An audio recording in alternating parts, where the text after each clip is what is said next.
Me llamo Evelyn Meddax, tengo 39 años.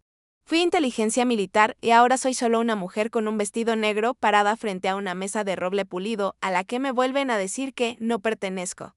El hombre en la recepción apenas me miró antes de negar con la cabeza. Lo siento, señora. No está en la lista de invitados. Lo dijo con una finalización que no invitaba a discusión. No discutí. Simplemente miré más allá de él. A través de las puertas de vidrio detrás de él, las luces del salón principal se derramaban como focos sobre el suelo de piedra. Adentro ya podía ver las filas de hombres con uniformes blancos, metales reluciendo bajo los candelabros. Al frente, mi hermano, el teniente comandante Luke Meddax, reía. Mi padre estaba a su lado, la espalda recta como siempre, como si ningún peso en este mundo pudiera tocarlo. Mi madre ajustaba el cuello de Luke como solía arreglar el mío cuando tenía 6 años, cuando aún era lo suficientemente pequeña para creer que el amor tenía espacio para 2 hijos. No solo uno. Volví a mirar al oficial en el escritorio, y asentí educadamente. Está bien. Olvídelo. Empecé a alejarme. Pero entonces lo escuché. Una voz aguda e inconfundible que cortaba el murmullo y la música detrás de esas puertas. ¿Quién la dejó entrar? Me detuve. Era la voz de Luke, más fuerte ahora, incrédula, defensiva. Una pausa. Luego otra voz, más baja, más vieja, tranquila, pero atronadora. Esa es ella. Ella es quien nos salvó. En un instante, las sillas se rasparon. Las botas golpearon la piedra. Volví la mirada lentamente, mis ojos ajustándose a través del vidrio para ver una imagen que nunca pensé que vería. 100 SEALs, todos en silencio. Sin aplausos, sin órdenes, solo una quietud que retumbaba más fuerte que todo lo que había escuchado en uniforme. Entonces el comandante dio un paso adelante. Dallas Langley, retirado, condecorado. Imposible de ignorar. Sus ojos se cruzaron, con los míos al otro lado de la sala. Y dijo con claridad de acero. Esa es ella. Ella nos salvó a todos. Dentro, mi familia se congeló. Mi hermano, antes tan orgulloso, desvió la mirada. Yo no me moví. No parpadeé. Había esperado más de una década que alguien dijera mi nombre en una sala que importaba. Ahora resonaba sin que yo siquiera abriera la boca. El oficial en el escritorio se enderezó. Lo siento, señora. Por favor, pase. Entré despacio, deliberadamente, no hacia nadie, sino pasando por todos. Sentí el peso de 100 miradas, algunas respetuosas, otras atónitas. Unas pocas avergonzadas. Y entendí algo que no había comprendido hasta ese momento. La venganza no siempre se parece a la destrucción. A veces se parece al silencio que irrumpe en medio de los aplausos, a mantenerse erguida en una sala donde una vez borraron tu nombre. A ver al hombre que te borró darse cuenta de que tú misma te escribiste. De nuevo. Pero esta historia no trata de ese momento. Trata de todo lo que vino antes. Las decisiones, los silencios. La traición y la guerra silenciosa que luchan mucho después de que las misiones terminaran. Porque la verdad es que ese momento no me fue regalado. Me lo gané. Todos me vieron entrar en esa sala esta noche, pero nadie preguntó por qué me fui de ella en primer lugar. No siempre fui un outsider. Hubo un tiempo en que mi nombre estaba impreso en cada manifiesto, cada informe, cada registro de operación, justo donde debía estar. Pero luego desapareció. No en tinta, no en ceremonia. En silencio. De ese que se filtra por las grietas y se asienta detrás de puertas cerradas. De ese que no notas hasta que es lo único que responde cuando hablas. Yo también solía usar uniforme, inteligencia militar estadounidense. 11 años. En el top 4% en análisis estratégico de amenazas. Niveles de autorización tan altos que sabía lo que nadie más se atrevía a decir en voz alta. No peleaba con armas, peleaba con código, encontraba patrones en el caos. Silenciosa, eficiente. Ayudé a prevenir lo que nunca salió en los titulares. Y eso fue suficiente por un tiempo. Mi hermano Luke llevaba otro tipo de uniforme, SEAL Team 9, primera línea, condecorado, ruidoso. Todo lo que nuestro padre alguna vez soñó en un hijo. No solo cargaba armas, cargaba el legado familiar sobre sus hombros. Lo llamaban imparable, un guerrero. Yo era quien llamaban cuando había que limpiar después. Nadie aplaude a quien está detrás de la cortina. Aún así, no le resentí. No al principio. Nunca fuimos rivales. Solo orbitábamos el mismo sistema con una gravedad muy diferente. Pero algo cambió. Una misión, un error de cálculo y todo. Se desmoronó, no solo en combate, sino en la mesa de la cena. En la jerarquía del amor. En la forma en que mi nombre dejó de ser pronunciado por completo. Pero llegaré a eso. Lo que importa ahora es esto. Cuando el comandante Lenly dijo que ella nos salvó a todos, yo supe lo que quería decir, pero nadie más en esa sala lo entendió porque nadie había preguntado jamás. ¿De qué lo salvé? No del fuego enemigo. No de un edificio en colapso ni de un avión derribado. No del tipo de peligro que se graba en medallas. Lo salvé de una mentira. De una decisión tomada por ego, no por inteligencia. De un hombre que pensaba que sus estrellas siempre opacarían los hechos. ¿Y por qué se quedaron en silencio todos estos años? Porque la verdad pesa más que la historia que construyeron. Luke se convirtió en un héroe. Mi silencio hizo eso posible, aquella noche. Cuando los SEALs se pusieron de pie por mí, no, solo honraban lo que había hecho, reconocían lo que habían ignorado. Yo no estaba en la lista, pero una vez estuve. Hasta que les resultó más fácil borrarme que enfrentar lo que sabía. Esta es la parte de la historia que nadie quiere oír, la que no encaja en discursos de premios o biografías pulidas porque no caí. En desgracia, me empujaron callada, eficiente, y al igual que las amenazas que solía rastrear. Desaparecí antes de que alguien lo notara, pero guardé los archivos, y ahora van a escuchar cada página. Vengo de una familia donde el silencio se confundía con disciplina y la obediencia con amor. Mi padre, Everett Medak, sirvió 2 décadas en los Navy SEALs. Nunca alzó la voz porque no necesitaba hacerlo. Su sola presencia llenaba la sala como una orden, incluso después de retirarse. Llevaba la estructura como una segunda piel. Levantarse a las 5 de la mañana, zapatos alineados junto a la puerta, césped cortado en ángulos perfectos, y si algo no pertenecía, lo retiraba calladamente con precisión. Creía en 3 cosas: orden, fuerza y legado. Mi madre, June, era otra historia. No era débil, era silenciosa. Hay una diferencia. Dirigía nuestra casa como un equipo de bastidores. Todo funcionaba. Nada se veía. No creo haberla escuchado hablar más alto que un susurro. No por miedo, sino por costumbre. Fue enfermera militar, trabajó largas jornadas en el hospital de veteranos. Luego llegaba a casa con un esposo que nunca preguntaba realmente cómo había sido su día. Y luego estaba Luke. Luke Medax, mi hermano mayor por 19 meses, era el modelo a seguir, atlético, encantador. Seguro en todas las maneras correctas. En la secundaria ya daba vueltas alrededor de los demás, literal y metafóricamente. Ingresó a la Academia Naval con una carta de legado y un récord perfecto, y mi padre brillaba. No sonreía. Brillaba. Luke no solo era el primogénito. Era el primero en todo. El primero en ganar trofeos, el primero en recibir saludos, el primero en ser enmarcado en la pared. Cuando él entraba a una sala, la espalda de mi padre se enderezaba. Cuando yo entraba, el aire no cambiaba. Pero nunca envidié a Luke porque la envidia requiere la creencia de que a uno le podrían haber dado la misma oportunidad. Yo nunca tuve esa creencia. No en esa casa. Mientras Luke jugaba a la guerra. En el patio con rifles de juguete, yo me quedaba dentro con mapas y ruedas de cifrado. Me encantaba descifrar cosas, acertijos, idiomas, comportamientos. Para mí, entender el por qué era más poderoso que saber el cómo. A los 16 leía informes de campo desclasificados como otras chicas leían novelas románticas. A los 18 ya había solicitado una beca acelerada para inteligencia militar. Recuerdo el día que le dije a mi padre. Asintió una vez y dijo, bueno, alguien tiene que estar detrás de la pantalla. Eso fue todo. Sin orgullo, sin ceremonia, solo la implicación de que yo sería útil como herramienta. No como un nombre. Luke, en cambio, me llamó 7 por 1 semana, le parecía gracioso. Y tal vez lo era hasta que me di cuenta de que nunca me preguntó qué hacía realmente. Porque en nuestra familia, el verdadero servicio significaba botas en el terreno. Todo lo demás era apoyo. Era un legado escrito en medallas enmarcadas y en historias de mesa de cena, donde solo uno de nosotros tenía voz. Aún. Así, seguí el camino que elegí. Me entrené en análisis de vigilancia, operaciones de contraseñal, modelado de amenazas conductuales. Me gradué con honores en Fort Huachuca. Me desplegaron en el extranjero 2 veces para cuando Luke recibió su primera insignia de mando, pero cuando él volvió, le organizaron una parrillada. Cuando yo regresé, mi madre dejó una cazuela en el refrigerador con una nota adhesiva. Orgullosa de ti, descansa. La ironía no se me escapó, y aún así, no les resentí. Todavía no. Porque pensé que tal vez, solo tal vez, cuando hiciera algo lo suficientemente grande, algo indiscutible, finalmente me verían.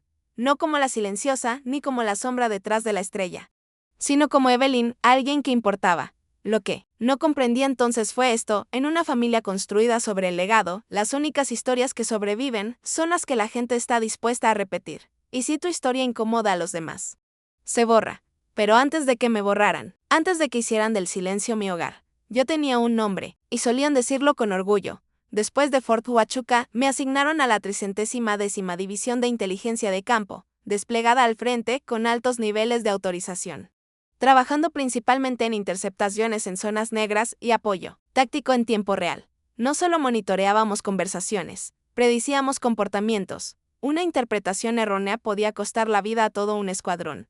Una decisión acertada podía detener una emboscada antes de que las botas tocaran el suelo. Trabajaba en unidades containerizadas que temblaban cuando pasaban helicópteros. Una silla de acero, 3 monitores, estática interminable, sin ventanas, sin gloria, sin margen para errores. Pero me encantaba la precisión. El peso de saber que lo que veía en un destello satelital o en una línea de audio fragmentada podía cambiar todo el curso de una misión. No estaba detrás de la pantalla, yo era la pantalla. Mientras tanto, Luke acaparaba los titulares. Su equipo SEAL había realizado una serie de extracciones y redadas de alto riesgo que parecían guiones de películas de acción. Un video de él sacando a un civil herido de un complejo en llamas fue noticia nacional. Mi madre lo imprimió y lo enmarcó. Cada vez que volvía a casa, estaba en la repisa. Sobre él, una caja de sombras con las cintas, medallas y parches de despliegue de Luke. Debajo, nada, ni fotos mías, ni reconocimientos, ni registro de que alguna vez usé uniforme. Luke nunca lo notó. O si lo hizo, nunca dijo nada. Pero no, éramos rivales. No realmente. Él peleaba un tipo de guerra. Yo otra. Éramos 2 motores gemelos en la misma máquina. Hasta que esa máquina falló. Ese momento llegó durante la Operación SEED. El objetivo parecía simple: interceptar un presunto traslado de armas en la provincia de Helmand. Múltiples fuentes de inteligencia indicaban que el intercambio se realizaría en el sector Delta, un punto caliente conocido con terreno variable. Mi trabajo era monitorear las comunicaciones y coordinar la inteligencia de campo con el mando. El trabajo de Luke era liderar el equipo SEAL que ejecutaría la extracción. Esa fue la primera vez que ambos fuimos asignados al mismo teatro operativo. En la reunión previa a la operación, él entró como si fuera dueño del aire. Su equipo lo seguía como una formación de sombras. Me vio y sonrió. No conocía la 310ª División. No sabía que los SEALs recibían órdenes de alguien que solía tener hemorragias nasales por la altitud. Respondí con una media sonrisa. Él se rió. Los demás también. Todo era fácil entonces. Demasiado fácil. Revisamos imágenes de drones, mapas térmicos e informes de señales. Señalé una anomalía, un pico en una señal encriptada que no concordaba con la actividad previa en Delta. Sugería un patrón de cebo. Una trampa. Presenté una escalada de riesgo y recomendé retrasar. El mando no se opuso, pero Luke sí. Argumentó que la ventana se cerraría, que esperar significaba dejar que el enemigo se reagrupara, que nos habíamos entrenado para peores situaciones con menos recursos. Los SEALs lo respaldaron. Su tono hacía parecer que dudar era cobardía, y cuando la cobardía no se permite en Neuromatic. Al final Luke convenció al oficial de supervisión de aprobar el movimiento anticipado. No insistí más, no alcé la voz. No hice valer un rango que no tenía sobre él. En cambio, actualicé el archivo de apoyo táctico, resalté la discrepancia y observé cómo el punto que representaba su unidad avanzaba en la pantalla. Esa fue la última vez que lo vi parpadear. En 23 minutos, las comunicaciones se cortaron.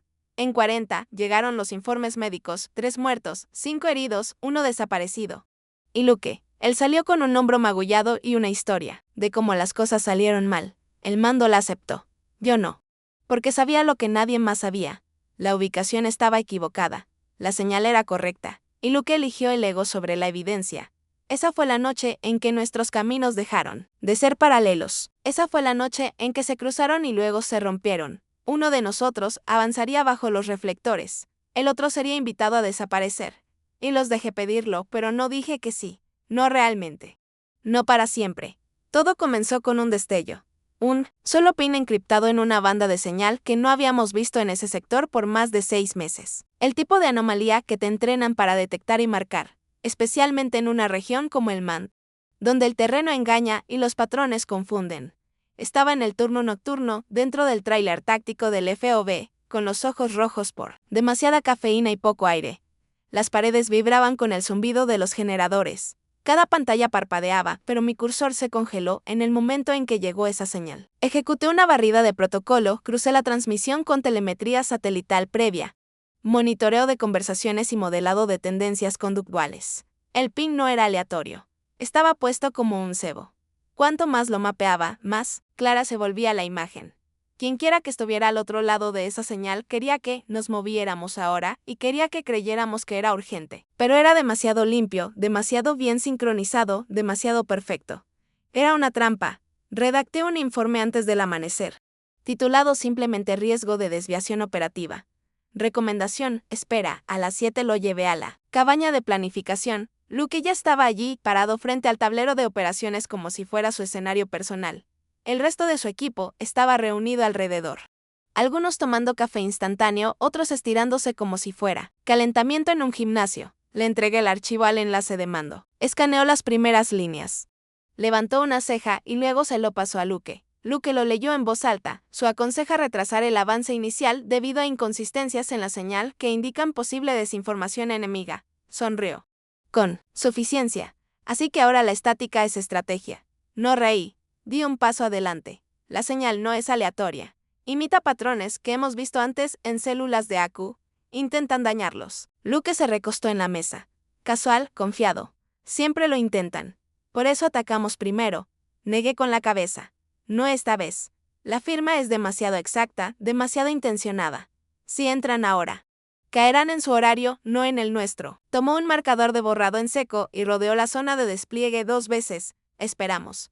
Perdemos la sorpresa. Avanzamos. Controlamos el ritmo. Tú avanzas, dije. Mueren en sus términos. Hubo una pausa, de esas que cuelgan, entre dos personas que saben exactamente de lo que es capaz el otro y cuánto puede costar el orgullo. Entonces Luke miró más allá de mí hacia el enlace. El mando no ha ordenado espera.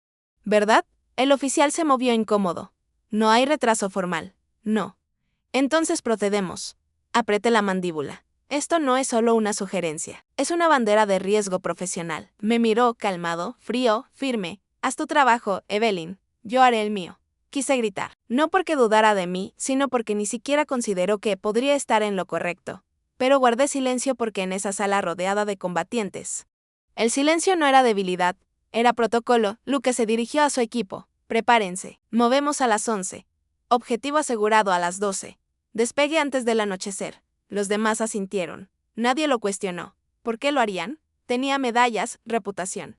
Una sonrisa que hacía sentir seguros a los demás. Salí de la cabaña con el informe aún en la mano. Sin firmas, sin sellos de tiempo, sin autoridad, solo una verdad que nadie quería oír. De vuelta en el tráiler, me senté en mi silla, mirando el punto verde que marcaba su convoy en el mapa digital. Se arrastraba por el terreno hacia la nueva zona de despliegue, hacia la señal, hacia la mentira. Y pensé que si algo salía mal, sería mi nombre enterrado en las notas al pie porque incluso cuando tienes razón, si nadie escucha, no importa. Quise llamar a Lenley. Quise solicitar autoridad para anular la orden. Quise suplicar, pero no lo hice porque sabía lo que pasaría después. Luke iría, todos irían. Y yo me quedaría ahí, observando, esperando. Escuchando el momento en que el mapa dejara de parpadear. Sucedió a las 11:43 horas. Estaba en el tráiler de inteligencia, viendo cómo los puntos del convoy avanzaban en el mapa, cada uno parpadeando. De intervalos de 3 segundos.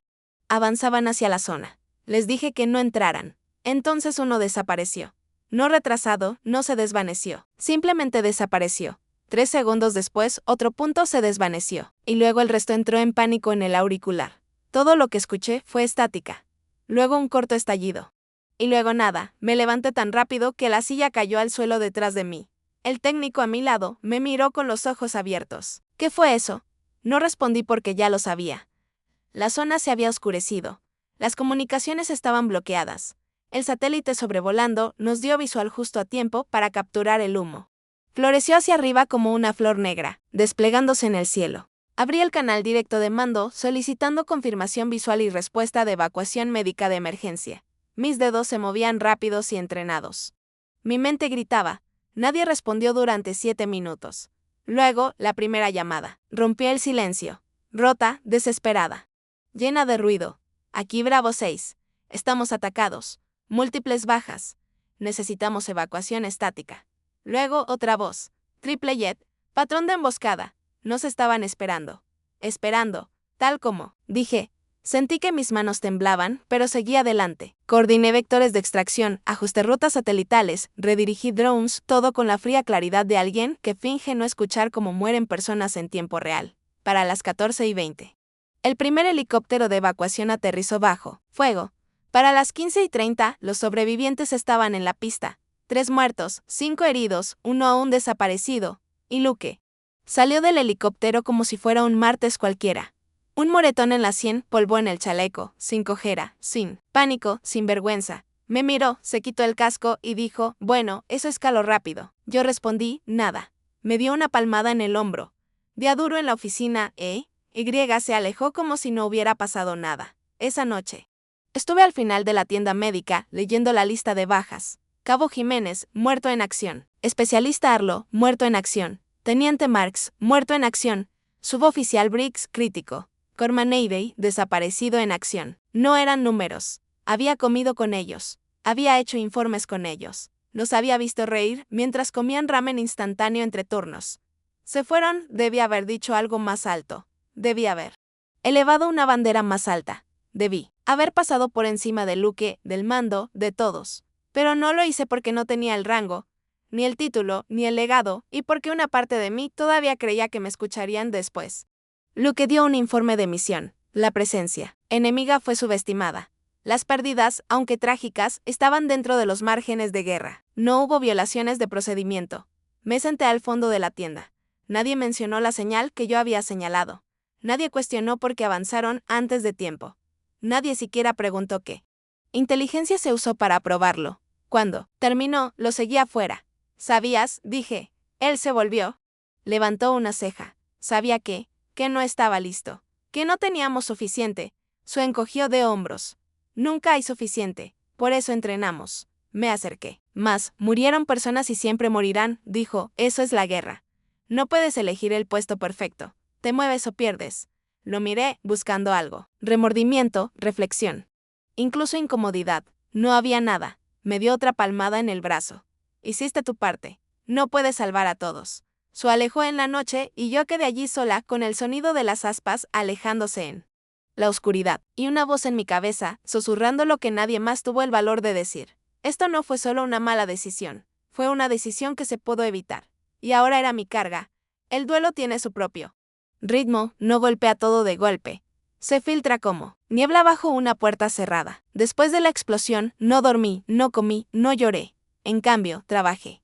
A la mañana siguiente, mientras los demás asistían a la ceremonia de rampa para Jiménez, Arlo y Marks, me senté sola al fondo del tráiler de inteligencia, con la mirada fija en 3 pantallas, con los audífonos en una oreja. No porque me lo ordenaran. Nadie me dijo que analizara nada.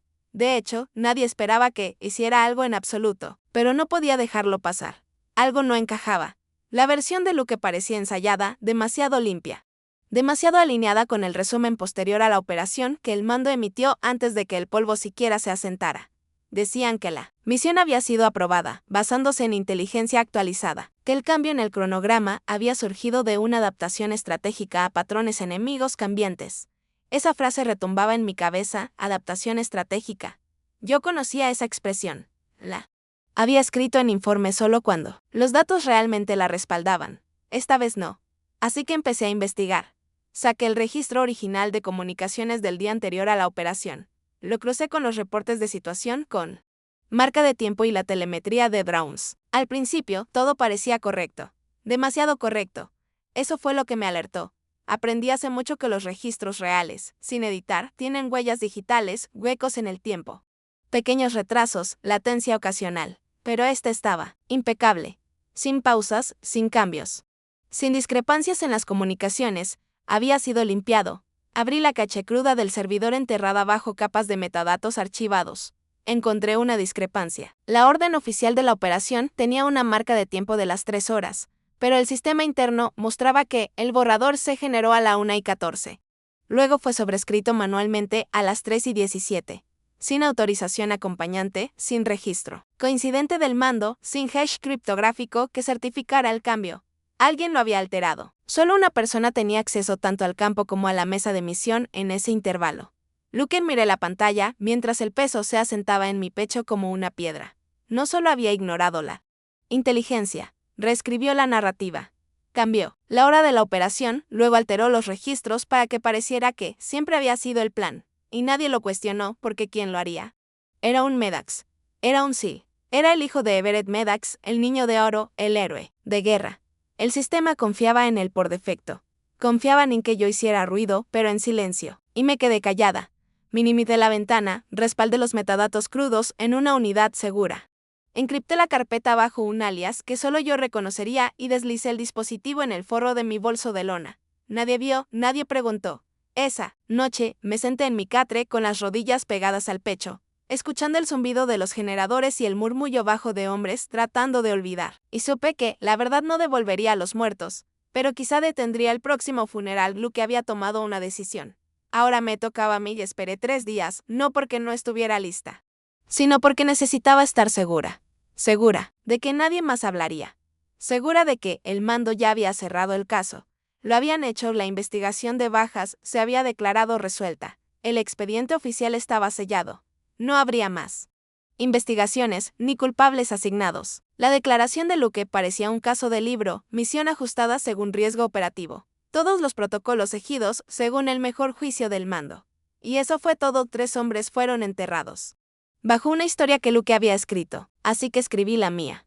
Al 4.º día, me senté frente a un terminal sin monitoreo en la biblioteca de la base, introduje la unidad en el puerto USB y abrí la capa de encriptación. Dentro, la orden original de operación antes de la alteración, el archivo manipulado, rastros de metadatos, registros de tiempo, superposiciones de trayectorias de drones y un memo de voz de solo unos segundos. Mi voz plana y firme. Nadie ordenó el cambio de horario. Ninguna cadena de mando lo aprobó. Esto fue alterado después de los hechos. Esto es lo que realmente pasó. Adjunté toda la carpeta a una cuenta de correo web anónima, enrutada a través de 2 nodos en el extranjero, y la envié a la oficina de ética militar. No incluí mi nombre, no fue necesario. Los datos hablaban, más fuerte que yo jamás podría. Cuando terminé, cerré el navegador, expulsé la unidad y salí como si nada hubiera pasado. Y por un tiempo, pareció que nada había pasado. Nadie me llamó. Nadie cuestionó mis movimientos, ni hubo reuniones, ni alarmas. El silencio se volvió ensordecedor, pero no desconocido. Luego, 2 semanas después, lo vi. El comandante de Ayas Langley había estado fuera de vista desde las secuelas de Sid. Se rumoraba que estaba en una misión temporal en Qatar. Pero ese día pasó justo a mi lado, en el pasillo afuera de las oficinas administrativas, solo, inescrutable, vistiendo su uniforme como una armadura. Me miró directamente, sin acusar, sin sorprenderse, solo sabiendo. No asintió, no habló. Simplemente sostuvo mi mirada medio segundo más de lo que la mayoría de la gente lo hace, y siguió caminando. Fue entonces cuando supe que había leído el informe. Nadie más había dicho una palabra. Pero él no había visto todo. Y por un momento pensé que me llamaría aparte, haría preguntas, confirmaría detalles, incluso susurraría algo como, estamos investigando. Pero no lo hizo. No dijo nada. Y en ese silencio, entendí todo. No podía actuar sin palancas de poder. No podía hablar sin órdenes. No podía moverse sin que la máquina girara con él. Pero podía verme. Y eso era más de lo que nadie más había hecho. De esa noche, caminé de regreso a mi barraca bajo el cielo abierto, escuchando el rugido distante de generadores y helicópteros cortando el viento del desierto. La verdad ahora estaba en manos de alguien más, por encima de mi rango, fuera de mi alcance. Había hecho lo que pude y quizá no fuera suficiente. Pero por fin hablé, silenciosamente, sin ningún arrepentimiento, y si la máquina no quería escucharlo, al menos me aseguré de que no pudiera olvidarlo. 3 semanas después de enviar el informe, salió el boletín. Teniente Comandante Luke Meddax reasignado a estado no desplegable, mientras se revisa su liderazgo. Sin titulares, sin escándalos. Solo un memorándum estéril enterrado en la actualización semanal entre una alerta de mantenimiento de vehículos y una nota sobre la presión del agua en la base. El lenguaje oficial era vago. Evaluación rutinaria de la aptitud de mando tras una revisión operativa acumulativa. Ni una palabra sobre SID. Ni una palabra sobre violaciones de protocolo. Ni una palabra sobre metadatos manipulados. Registros alterados o 3 hombres muertos porque alguien necesitaba ser el primero en entrar. Esa noche revisé el portal de la oficina de ética. Mi informe ya no aparecía en la lista de investigaciones. El ID del caso había desaparecido, archivado, sellado, removido. Igual que yo, a la mañana siguiente recibí nuevas órdenes. Sin explicación, sin informe. Con efecto inmediato. El especialista Medax será transferido a la División de Análisis Administrativo en Fort Gordon. Reasignación definitiva. Indefinida. Es la forma favorita del ejército de decir que no, te despiden. Pero no vuelvas. Empaqué en silencio. Nadie vino a despedirse. Ni siquiera los soldados más jóvenes, que solían preguntarme sobre códigos de vigilancia, me miraron a los ojos. La noticia corre rápido. Cuando alguien sale de la cadena, cuando alguien hace preguntas que no le dijeron que hiciera, cuando alguien amenaza a un hombre como Medax, guardé mi uniforme, mis notas de campo, mis reconocimientos, los pocos que tenía. Y los sellé bien. Mientras cargaba mi maleta en la parte trasera del transporte, miré una vez más la pista, los hangares cubiertos de arena, los drones a medio armar, la torre de comunicaciones parpadeando en rojo bajo un cielo descolorido. Todo seguía en movimiento. La máquina nunca se detiene, incluso cuando devora personas. En Fort Gordon me dieron un cubículo sin ventanas, una línea telefónica compartida y montones de datos de personal para revisar en busca de inconsistencias que a nadie le importaban. Durante 6 meses, nadie mencionó Sid. Nadie dijo mi nombre en voz alta. Nadie siquiera usó la palabra informe en mi presencia. Mientras tanto, Luke resurgió, promovido discretamente. Asignado a un rol de entrenamiento, habló en 2 paneles de liderazgo, citado en un artículo de revista sobre adaptabilidad en combate. La historia que contaron sobre él era la misma de siempre. Limpia, heroica, intocable. La mía no se contó, no me dieron de baja, ni me degradaron. Ni me amenazaron. Simplemente borraron la sala en la que solía estar y actuaron como si nunca hubiera estado allí. Y así sobreviven los sistemas. No castigando la verdad, sino fingiendo que nunca habló, llamé a casa 2 días después de que llegaran mis órdenes. No porque quisiera consuelo, sino porque una parte de mí aún creía que alguien, cualquiera, podría preguntar qué pasó. Mi padre contestó, no dijo hola, no preguntó si estaba bien. Solo dijo, oí sobre Luke y esperé. Dejé que el silencio se alargara.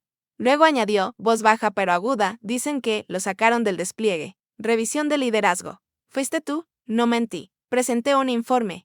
Dije. Con hechos, eso es todo, exhaló fuerte como si alguien hubiera insultado su rango. No denuncias a tu propia sangre, me quedé callada. ¿Crees que a los mandos les importas? ¿Crees que te agradecerán por echar a tu hermano bajo el autobús? ¿Esa es tu familia? No, dije. ¿Esa es tu definición de familia? No, respondió. Solo murmuró, nunca traicionas tu nombre, Evelyn, nunca. Y colgó. No llamé de vuelta esa noche. Recibí un mensaje de mi madre. Solo un texto. Sin puntuación. Sin emoción. Espero que estés bien.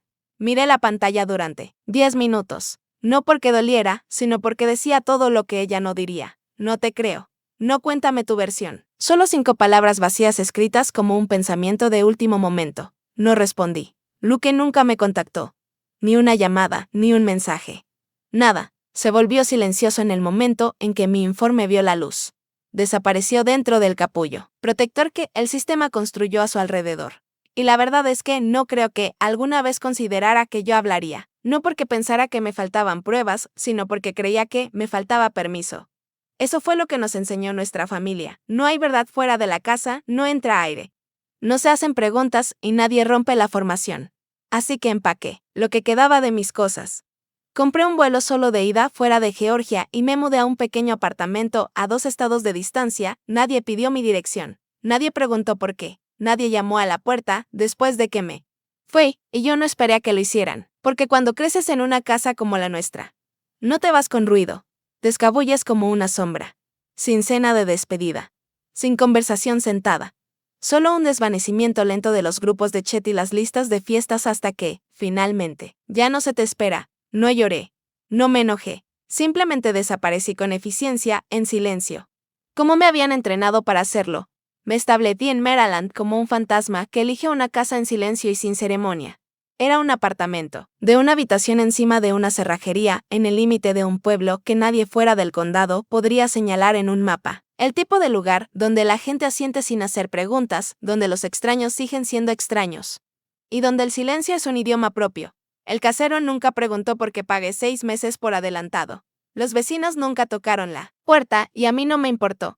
Pasé las primeras semanas despertándome antes del amanecer por costumbre. Me sentaba al borde de la cama, el corazón acelerado, esperando alarmas de informes que nunca llegarían. Sin actualizaciones de inteligencia, sin transmisiones de drones. Sin el zumbido del centro de mando activándose a mi alrededor.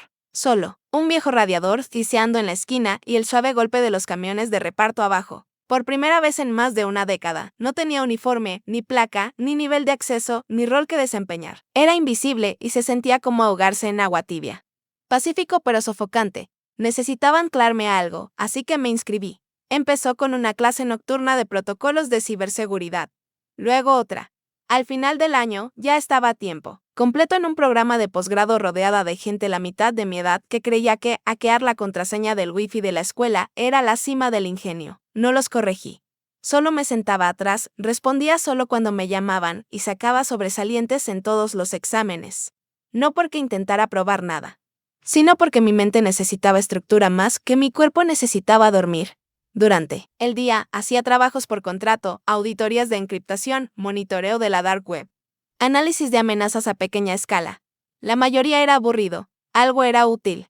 Nada requería un nombre. Me estaba bien así. Cuanto menos supieran de mí, más podía respirar. Rechacé entrevistas, decliné invitaciones a conferencias. Borré solicitudes de LinkedIn de antiguos colegas antes de siquiera leerlas. Cuanto más desaparecía del mundo, más me dejaba en paz, pero no estaba inactiva. Mientras los trabajos pagaban las cuentas, seguía trabajando en otra cosa, algo que nunca le conté a nadie. Construí un conjunto privado de datos, un modelo en capas de redes digitales de denunciantes, brechas de confianza en reportes posteriores a incidentes, metadatos. Patrones de manipulación en distintas ramas programaba hasta que los dedos me dolían y los ojos ardían. Lo que construía no era solo académico.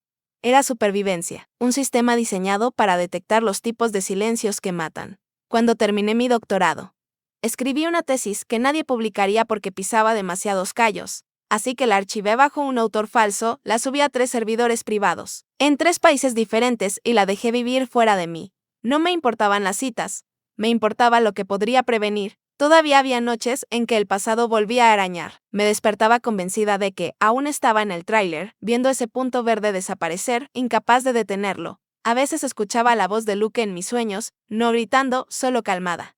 Casual, la forma en que decía, día duro en la oficina, como si nada de eso hubiera importado. Y algunas noches no escuchaba nada. Solo el sonido de nombres que se doblan en banderas y bajan al suelo uno por uno. Pero cuando salía el sol, seguía adelante, no porque estuviera curada, sino porque había decidido que aún no había terminado. No solo vivía en el silencio. Estaba aprendiendo a usarlo. Fue un jueves por la tarde, a principios de primavera, cuando lo vi de nuevo.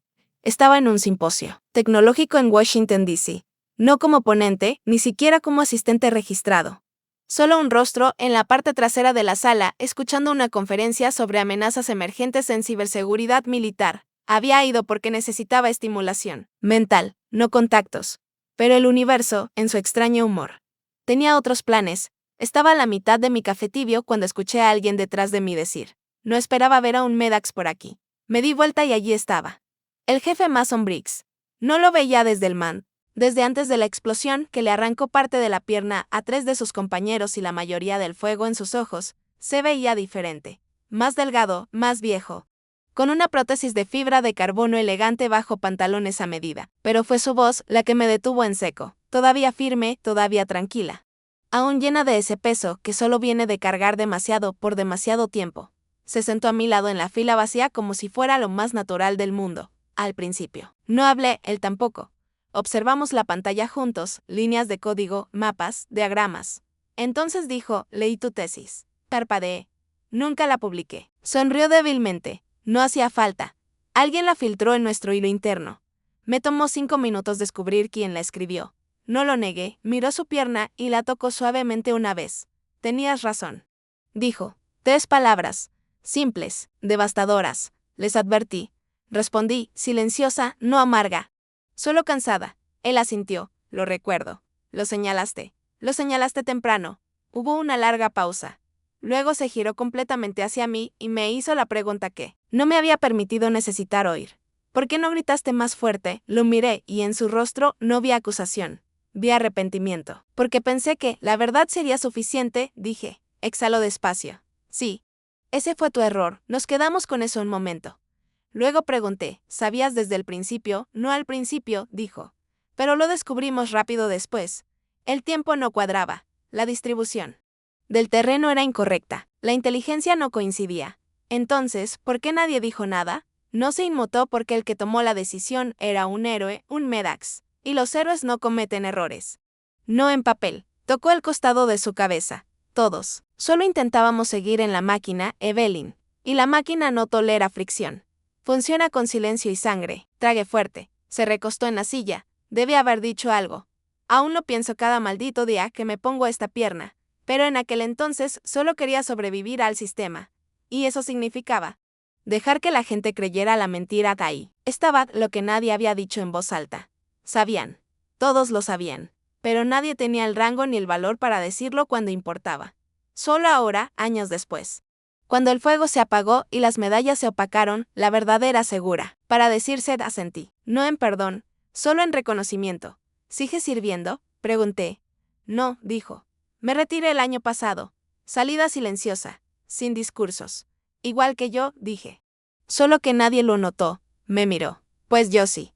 Nos dimos la mano. Sin ceremonia. Solo dos fantasmas que alguna vez estuvieron en la misma zona de explosión. Uno que perdió una pierna, el otro un nombre, y por primera vez en mucho tiempo, no me sentí invisible. Solo real, no esperaba pasar del mostrador. Incluso después del silencio. Incluso después de las escaleras, algunos protocolos son más fuertes que la verdad. El joven oficial parecía desconcertado. Su tableta aún no mostraba mi nombre. Miró detrás de él. Buscando guías, señora, dijo de nuevo. Lo siento mucho. Solo necesito confirmación. No estaba en la lista preaprobada para autorización de seguridad. Una voz cortó, firme, inconfundiblemente autoritaria. Déjenla pasar. La sala se volvió hacia el pasillo. El comandante de Ayas Lenley estaba justo detrás de la entrada, vestido de gala. Uniformes blancos. Pecho cargado de medallas, ninguna de las cuales él mismo mencionaría jamás. El mismo hombre que una vez me miró en silencio después de leer un informe que nadie más se atrevió a reconocer. Sus ojos no habían cambiado. Avanzó lentamente, deliberadamente. Y se paró entre mí el mostrador de registro. Evelyn Medax, dijo, sin preguntar, solo afirmando, luego miró al oficial. Ella tiene autorización más alta que la mayoría de nosotros alguna vez. Y se la ganó. El oficial se enderezó, asintió rápido. Sí, señor. Por aquí, por favor. Pero Lenny levantó la mano, deteniéndolo. Luego se dirigió a la sala, a los invitados, a los mandos, a los fotógrafos, a todo el equipo SEAL 9 alineado en filas como páginas de una historia que nadie había terminado de leer. La voz de Lenny fue firme, baja. Pero clara, esa es ella. La sala contuvo la respiración, dio un paso adelante. Esta mujer decodificó la señal que salvó el resto de la operación SEAL de caer directamente en una segunda emboscada. Otro paso. Ella presentó. Inteligencia que cambió la línea. De tiempo de la extracción, desobedeciendo órdenes, otro paso que arriesgó todo, incluyendo el nombre de su propia familia, para detener lo que habría sido una masacre. Hizo una pausa. Ella no sostenía un arma, pero salvó a todos los hombres en esa sala. Y entonces sucedió. Un sonido suave al principio. Tela rozando las sillas, zapatos sobre la alfombra. Uno por uno. Los SEAL se pusieron de pie. No por ceremonia, ni porque se lo ordenaran, sino porque a veces el silencio es más fuerte que los aplausos, y a veces estar de pie es más fuerte que hablar. 100 hombres, todos de pie, algunos con cicatrices. Algunos con extremidades amputadas. Algunos que tal vez nunca habrían vuelto a caminar si yo no hubiera hablado cuando lo hice. Lenny me miró una vez más.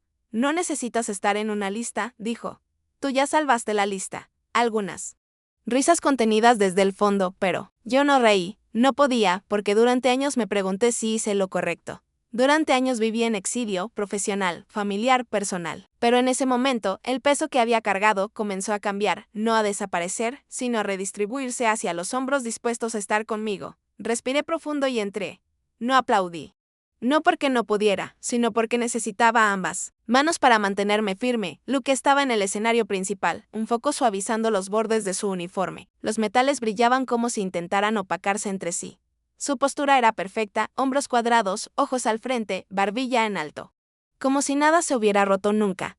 El maestro de ceremonias aclaró la garganta en el podio. Damas y caballeros, ahora presentamos la medalla al valor estratégico al teniente comandante Luke Medax, cuyo liderazgo durante la operación SEAL fue fundamental para la supervivencia del equipo SEAL 9. Estallaron aplausos. Largos, respetuosos, reverentes. Incluso los heridos se pusieron de pie. Incluso Mason Briggs, con una pierna prostética, se llevó la mano al pecho. Solo yo permanecí sentada. No por despecho, sino por algo más profundo. Una verdad que aún no se había dicho en voz alta. Luke giró ligeramente, asintiendo a la multitud, luego miró por encima del hombro hacia la gran pantalla del proyector que se iluminaba detrás de él. El maestro de ceremonias continuó: hace 10 años. La operación se dio un giro inesperado. El objetivo cambió de ubicación. El tiempo se modificó. Casi caemos en una segunda explosión. Mantuve la vista en la nuca de Luke. No sé, movió la voz del maestro de ceremonias bajó, deliberada ahora. Sin embargo, había una advertencia oculta en el sistema, señalada por uno de los nuestros. Un informe que en ese momento fue anónimo. Un susurro recorrió la audiencia, no fuerte, pero perceptible. Un cambio en la temperatura doy, continuó el orador. Queremos reconocer ese informe anónimo porque salvó docenas de vidas, incluidas las nuestras. La diapositiva detrás de Luke cambió. Apareció una línea de código descifrado. Mi letra en la superposición del analista. Mi identificador parcialmente censurado. Pero no completamente. No más, la gente se volvió en sus asientos uno por uno, en silencio, lentamente. Los ojos me encontraron. No aparté la mirada. Escuché un nombre murmurado en susurros. Meddax, esa es ella. El maestro de ceremonias señaló hacia mí sin usar mi nombre. Nunca fue reconocida oficialmente hasta ahora. Luke finalmente giró la cabeza. Nuestros ojos se encontraron y por primera vez en más de una década. Vi la expresión exacta que había imaginado 1000 veces. No ira, no vergüenza, sino algo peor. Reconocimiento. Un entendimiento lento y pesado. No de lo que yo había hecho, sino de lo que él había enterrado. Sabía lo que esto significaba. Que no era el único héroe en la sala. Que el informe no había permanecido enterrado. Que alguien había decidido sacar la verdad a la luz. Incluso ahora. Su mandíbula se tensó. Sus manos se apretaron a los lados. Esta vez no llegaron los aplausos. La sala esperó. El momento se extendió. Silencioso, expuesto, inconcluso. Y yo, simplemente me senté allí, tranquila, inmóvil porque después de todos estos años, ya no estaba enojada. Solo era visible, esperó hasta que la mayoría se había ido, hasta que los apretones de manos terminaron. Los metales fueron guardados en cajas de terciopelo y los flashes se apagaron. Entonces Luke se acercó a mí. Sus pasos eran lentos, pero no inseguros. Seguía haciendo el Luke Meddax calculador, compuesto, cada cabello en su lugar, uniforme, espalda recta, nunca doblada. Se detuvo a unos pocos pies de mi asiento. ¿Querías arruinarme?, preguntó en voz baja, no con enojo, no acusador. Solo preguntando. Lo miré. El hermano que una vez me enseñó a lanzar una pelota de béisbol. El niño que se subió al techo conmigo para ver los fuegos artificiales, del 4 de julio, cuando éramos demasiado pequeños para quedarnos despiertos hasta tarde. El hombre que entró en un campo minado porque creía solo en la fuerza. No en las señales. No dije, mi voz no se alzó. No era necesario. No quería arruinarte, repetí, quería que la verdad existiera. Que no se borrara solo. Porque incomodara a alguien. Su mandíbula se tensó. Deberías haber venido a mí, dijo. Lo hice, respondí. No escuchaste y murieron personas. Nos quedamos en ese pasillo tranquilo y abierto. Solo nosotros dos. La ceremonia aún resonaba, débil desde el atrio principal, pero aquí solo había silencio. No los mandé a una trampa, dijo, con ojos agudos. Tomaste una decisión, repliqué. Cambiaste la hora de la misión sin aprobación. Ignoraste señales marcadas. Enterraste la advertencia, miró hacia abajo por primera vez. No ofreció una réplica. Sin justificaciones. Sin sabiduría de campo de batalla, solo silencio. Cuando levantó la mirada de nuevo, algo en su rostro había cambiado. ¿Crees que duermo por las noches?, preguntó. ¿Crees que no repaso ese día 1000 veces? Lo miré. Entonces tal vez esto no se trata de arruinarte, tal vez se trata de perdonarte a ti mismo por la verdad. No por la mentira. Un susurro detrás de nosotros. Nuestro padre. Estaba, al borde del pasillo, con los brazos cruzados. Pero sus ojos no estaban enojados esta vez, por primera vez en mi vida, me miró sin certeza. No con decepción, no con desaprobación. Sino con algo más cercano a la confusión. Como si el suelo se hubiera movido bajo sus botas y ya no supiera cómo mantenerse firme. Le asentí, sin palabras. No las necesitaba, él no asintió, pero tampoco se fue, y quizás en nuestra familia. Eso fue el comienzo de una conversación, Luke finalmente habló otra vez, no sé qué pasará después, yo tampoco dije. Pero lo dije con otro sentido, porque si sabía esto, por primera vez, no me habían borrado. Y aunque nada más cambiara, aunque mi padre nunca dijera otra palabra, aunque Luke nunca admitiera lo que hizo. Este momento quedaba, sin editar. .indisc, UTIBL y .lios aplausos se habían desvanecido. Pero la verdad permanecía. Al salir del salón hacia la suave luz del atardecer, los murmullos y flashes quedaban atrás. Una mano tocó mi hombro. Suave, firme y familiar, me giré. El jefe Mason Briggs estaba allí, vestido con un traje azul marino.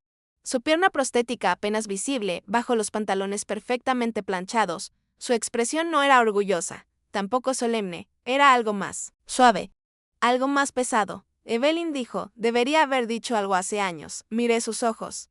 No eran los ojos de un soldado intentando mantener la postura, eran los ojos de alguien que ha cargado un silencio. Demasiado tiempo leí el informe. Continuó con voz baja. Sabía que eras tú. Todos lo sabíamos. Pero no dijimos nada. Miró al suelo, luego me miró de nuevo. Me dije que fue para proteger a la unidad, que Luke ya había sufrido suficiente. Pero en realidad, solo tenía miedo. Tomó una respiración. Temblorosa, no quería perder lo poco que me quedaba. Asentí lentamente, no necesitaba decir más, yo había vivido ese miedo, lo había visto sentarse en las habitaciones como niebla. Densa, asfixiante y difícil de nombrar, no eres la única que se quedó callada, dije. Su mandíbula se apretó. Ojalá tuviera tu valentía. Ojalá me hubiera levantado cuando importaba, pausé. Luego dije lo único que sentí verdadero, sigues de pie ahora, le dije. Y sigues vivo. ¿Eso es suficiente para mí? Sus ojos brillaron, pero parpadeó rápido, de la misma manera en que los soldados siempre lo hacían, dejando que nada cayera. A pocos pasos. Vi a de ellas Lenley, estaba junto a la fila de banderas, con los brazos detrás de la espalda. Postura perfectamente quieta, pero sus ojos se encontraron con los míos. No saludó, no habló, solo asintió. Un gesto silencioso de un hombre que había cargado más verdad de la que se le permitió decir. Un asentimiento, que decía, te vi, siempre te vi. Briggs apretó mi hombro una última vez, gracias, susurró. Lo vi alejarse entre la multitud que se desvanecía, cada paso deliberado y ya no cargado de silencio, por primera vez en años. Mi respiración no se atoró en mi garganta, y en ese silencio, en el eco de lo que no se dijo, encontré algo que no sabía que había perdido. P aceite.n o la que esperas, sino la que decides. No esperé al resto de la ceremonia que daban discursos. Más fotos por tomar y premios que brillarían bajo la luz perfecta, pero nada de eso era mío. Nunca. Lo fue, crucé solo las puertas dobles. El aire afuera estaba más fresco ahora, no frío, justo lo suficiente para recordarme que estaba en otro lugar, en un lugar que escogí de adentro. Me habían guardado un asiento a última hora, entre un primo segundo y un extraño amable que no conocía mi nombre, pero no me senté. Ya no necesitaba un lugar en su mesa porque había construido la mía propia. Una mesa donde el silencio no se recompensa, donde la verdad tiene voz, donde la integridad no necesita un foco para importar. Y en esa mesa, la mía, siempre habría una silla para quienes quedaron fuera de la foto, los que trabajaron detrás del escenario, los que dijeron la verdad aun cuando les costó todo. No me despedí de nadie, no hubo apretones de mano, ni miradas por encima del hombro.